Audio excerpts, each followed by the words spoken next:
나는 앞선 아스날과의 경기를 포함해 모든 경기를 출전하지 않겠다. 토트넘은 정말 날 필요한 선수라고 생각하는지 모르겠다. 이럴 거면 어째서 나와 재계약을 하였나?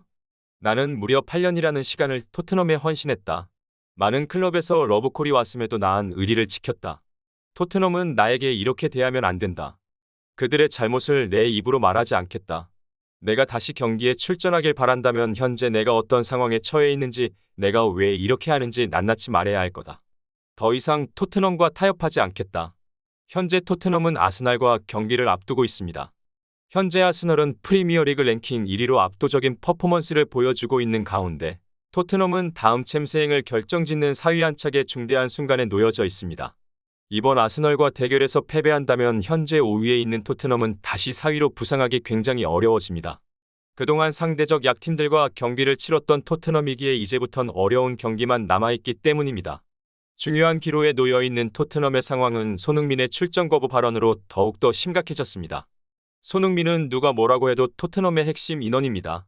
그의 빠른 발과 정확한 슈팅 능력은 상대방으로 인해 전술을 제한시키며 헌신적으로 뛰는 그의 모습은 팀의 사기를 올려주기 때문입니다.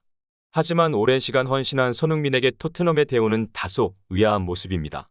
그는 전 시즌 최고의 활약을 펼치며 득점왕을 차지하는 쾌거를 이루었지만 이번 시즌 이반 페리시치 선수를 영입하며 그의 무기를 전혀 활용하지 않는 모습을 보였습니다.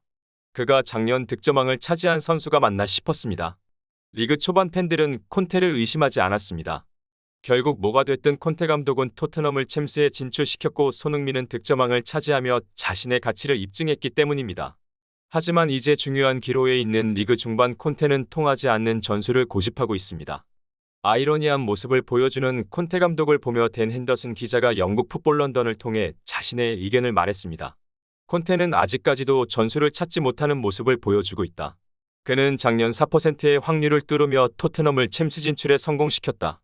레비 회장의 신용을 얻으며 자신이 그토록 권하던 입맛에 맞는 선수들을 영입할 수 있었다. 하지만 그의 전술을 너무 지저분하다. 손흥민은 작년 자신의 가치를 입증했다. 그의 슈팅 성공률은 프리미어 리그 1위를 달성할 정도로 매우 높은 성공률을 보였으며 필드골만으로 득점왕을 차지하는 쾌거를 보여줬다. 작년이 손흥민이 최고 전성기라고 봐도 무방하다. 케인 또한 자신을 한 템포 낮추며 엄청난 퍼포먼스를 보이며 비록 득점왕을 차지하진 못했지만 클래스가 뭔지 보여줬다. 하지만 지금 손흥민은 이도 저도 하고 있지 않다. 그의 포지션은 스피드를 전혀 살릴 수 없으며 역습으로 재미를 봤던 토트넘은 페리시치를 이용한 빌드업 축구로 바뀌어버렸다. 어쩌면 이러한 결과는 당연한 걸지도 모른다. 다시 한번 말하지만 그는 4% 확률을 뚫어내는 기적을 만들었다. 아무래도 이때를 기점으로 흔히 말하는 명장병이 걸린 게 아닌가 싶다. 그가 이룬 업적은 칭찬받아 마땅하지만 자신의 전술을 다시 한번 돌아봐야 하지 않을까? 라며 콘테 감독의 전술에 의문을 표했습니다. 또한 BBC에서 해설을 맡고 있는 아스날의 레전드 티에리 앙리 선수 또한 지금의 사태에 대해 발언에 화제입니다. 티에리 앙리 선수는 나는 개인적으로 손흥민 선수를 좋아한다. 그는 성적이 어떻든 어떤 감독이 오든 존중을 한다.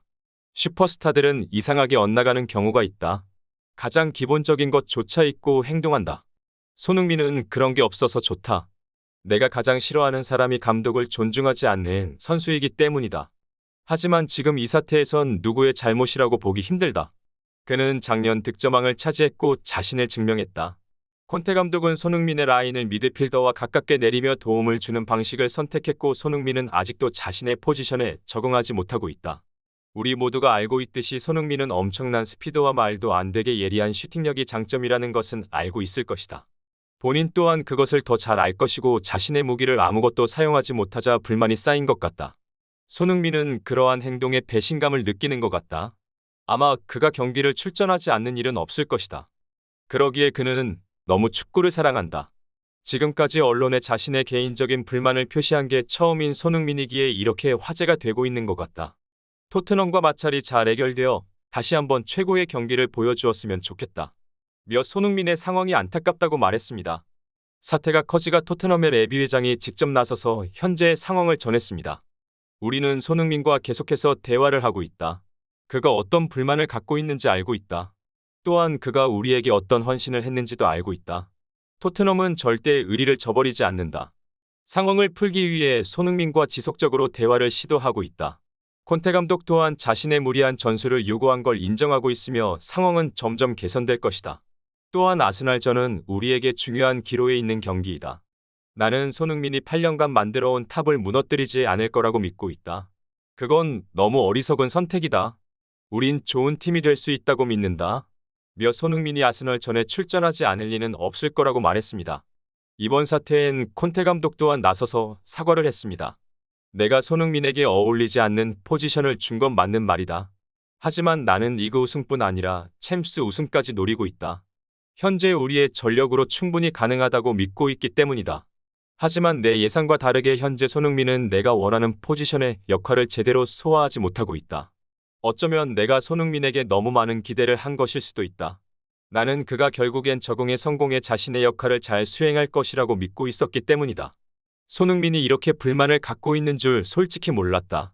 나는 인간적으로도 손흥민을 좋아한다. 그는 아스널전에 출전할 것이다. 하지만 그는 아직 포지션에 좀 더 적응을 해야 한다. 우리가 원하는 건 우승이기 때문이다.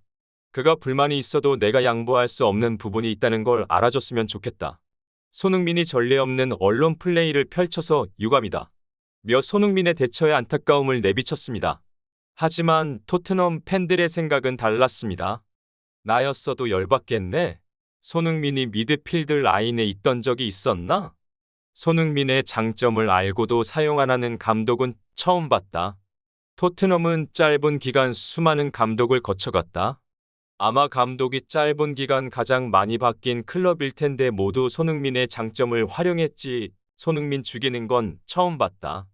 콘테가 왜 1년마다 팀을 옮기는지 알 것 같다. 왜 나갈 때마다 못 죽여서 난리인지 알겠네. 저런 꼴통 감독 처음 봤다. 등등 콘테를 비난하는 목소리가 들끓습니다. 손흥민 선수는 10년 넘은 프로 생활 동안 감독에게 언론에 대놓고 불만을 표한 적이 없습니다. 손흥민을 거쳐간 감독들도 손흥민을 보며 자신의 위치에 맞지 않게 자만하지 않고 겸손한 선수라며 손흥민을 칭찬했습니다. 손흥민의 이러한 초유의 사태에 토트넘 내부에서도 많이 당황하고 있습니다. 손흥민이 부당한 대우를 당할 때 자신의 목소리를 내지 않아서 안타까워하는 팬들이 많았습니다. 특히 무리뉴 감독은 손흥민을 보며 손흥민은 모든 것을 갖췄다. 그가 더욱 높은 평가를 받고 싶다면 기사에 나올 만큼 나쁜 짓을 하면 된다. 그는 선수로서도 완벽할 뿐만 아니라 한 사람으로서도 완벽하다. 며 극찬을 아끼지 않았습니다. 손흥민이 다시 자신에게 맞는 옷을 입고 득점왕을 차치지했던 그 폼으로 돌아왔으면 좋겠습니다. 재밌게 보셨다면 구독과 좋아요 부탁드립니다. 감사합니다.